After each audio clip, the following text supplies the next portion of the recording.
La peur d'une guerre générale augmente entre les rivaux armés de l'arme nucléaire, l'Inde et le Pakistan, après une nuit sanglante d'attaques à la roquette, de crashs d'avions et d'attaques meurtrières à l'arme à feu.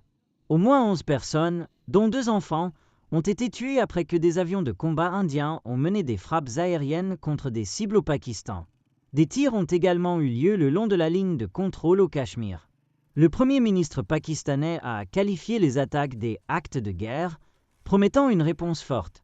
Les forces armées indiennes ont déclaré avoir lancé l'opération Sindor contre les infrastructures d'où des attaques terroristes contre l'Inde ont été planifiées et dirigées. New Delhi affirme également que 70 terroristes ont été tués dans 9 camps terroristes. Le Pakistan a déclaré que des roquettes ont frappé 9 endroits dans 3 régions du Cachemire administrées par le Pakistan et dans la province orientale du Pendjab du pays, juste après minuit.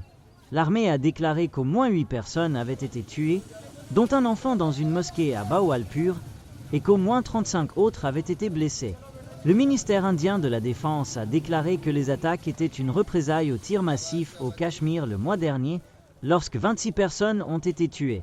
L'Inde accuse le Pakistan des tirs, mais ce dernier nie toute implication. L'Inde a également accusé le Pakistan de violer l'accord de cessez-le-feu, affirmant avoir répondu par des actions ciblées, mesurées et non escalatoires. Après les attaques, le Premier ministre pakistanais, Shehbaz Sharif, a déclaré « Le Pakistan a le droit de répondre avec force à cet acte de guerre imposé par l'Inde et une réponse forte sera donnée ». Le président Donald Trump a déclaré espérer que les combats entre les deux pays se terminent très rapidement, et le département d'État américain a déclaré qu'il surveille de près les développements.